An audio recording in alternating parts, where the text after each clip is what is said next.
फटाक खबरें 30 सेकंड में। डाउनलोड कीजिए तक ऐप, लिंक डिस्क्रिप्शन बॉक्स में। पूरे विश्व में लोग जब शासन व्यवस्था बनी तो क्या व्यवस्था थी? एक राजा होगा, उसका बेटा राज करेगा, इसी प्रकार की व्यवस्था थी, राजतंत्र कहते हैं। तो बिहार में जो हमारी दृष्टि थी ना वो अलग थी। चाहते थे कुछ नया करें, कुछ अपवाद प्रस्तुत करें, जो अच्छा हो, समाज आगे बढ़े, ऑलवेज लुकिंग फॉरवर्ड।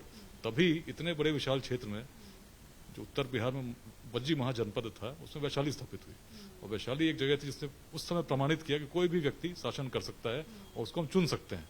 आज पूरे विश्व का आदर्श क्या है? डेमोक्रेसी है।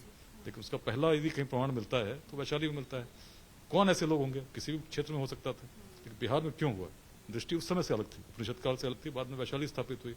यदि वैशाली का पतन आप देखेंगे क्यों हुआ, तो इतिहास को पढ़ेंगे तो मगध और वैशाली में उस समय संघर्ष चल रहा था। मगध बढ़ना चाहता था, लेकिन वैशाली सबसे बड़ा अवरोध के रूप में प्रस्तुत थी। सीमा थी, सीमा पर भी विवाद होते थे, दोनों में संधि हुई। कहा गया कि भाई गंगा के बीच में जो व्यापारी जाएंगे उन पर कर दोनों में बराबर लगेगा, बराबर हिस्सा मिलेगा। बहुत सारी व्यवस्थाएं चल रही थी, लेकिन उसके बाद वैशाली में कुछ इस प्रकार की भावना बनी कि उसे लगा कि मगध को नहीं देना चाहिए। तब मगध के लिए चुनौती आई। उस समय राजा थे अजातशत्रु, उनको लगा क्या किया जाए, तो उन्होंने अपने मंत्री को भेजा भगवान बुद्ध के पास। तो वसाकार ने जब पूछा तो वसाकार को बुद्ध ने कहा अपने प्रिय शिष्य आनंद से कि भाई जब तक वैशाली में सहयोग की भावना रहेगी, वृद्धजनों का सम्मान होगा, स्त्रियों का सम्मान होगा, चैत्यों का सम्मान होगा, मूल रूप से सहयोग की भावना रहेगी, आपस में सभाएं नित्य समय पर होंगी। उस वैशाली में जहां 7,707 गणराजा मिलकर एक संथागार में बैठकर हर वर्ष अपने गणाधिपति का चयन करते थे, राज परिषद का चयन करते थे, यदि ये भावना बनी रही तो वैशाली की अभिवृद्धि ही होगी। इसको लेकर जब अजातशत्रु ने सोचा तो उसने सोचा कि भाई इस सहयोग को कैसे मिटाया जाए। उसने वसाकार को निष्कासित किया। वैशाली में वो गए, 3 वर्ष तक रहे और इतने सहयोग की भावना नष्ट हो गई। और जब सहयोग की भावना नष्ट हो गई तो वह वैशाली जो एक अलग सोच के साथ स्थापित हुई तो वह भी नष्ट हो गई। इतिहास बहुत कुछ सिखाता है। मगध क्यों बढ़ा? क्यों मगध में यदि आप देखें उसमें भी कुछ अलग था। वैशाली जैसे अलग थी तो मगध भी अलग था। बाकी आप उस समय के जितने छोटे छोटे राज्य थे उसमें शासक मूल रूप से क्षत्रिय वर्ग का होता था।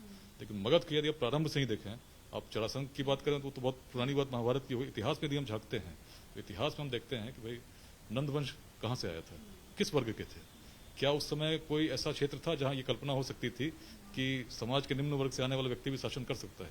नहीं थी, बिहार में थी।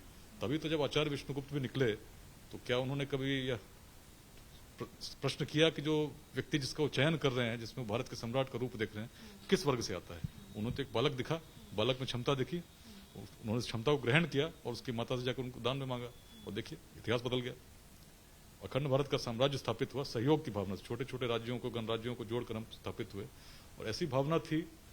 इसीलिए उद्यमिता जो ऐसी बनी तो उस काल में राजगृह, पाटलिपुत्र, चंपा जैसे नगर बने। आप साउथ ईस्ट एशिया में घूमने जाएंगे तो बहुत सारे नगर आपको आज भी मिलेंगे जिनके नाम छोटे छोटे बिहार के गांवों से मिलते हैं।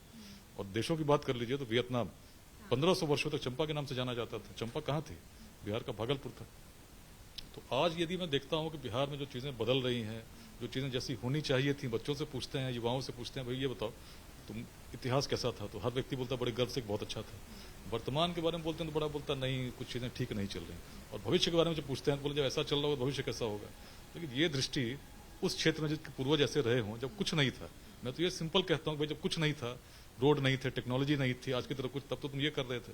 आज जब कुछ सब कुछ है तो जीरो की डिस्कवरी करने वाले तुम थे, विज्ञान तुमने बनाया, गणित तुमने दी, जो आज पूरा विश्व चल रहा है, हम बात कर पा रहे हैं। अगर चिंतन नहीं बदलोगे तो बिहार कहाँ बदलेगा?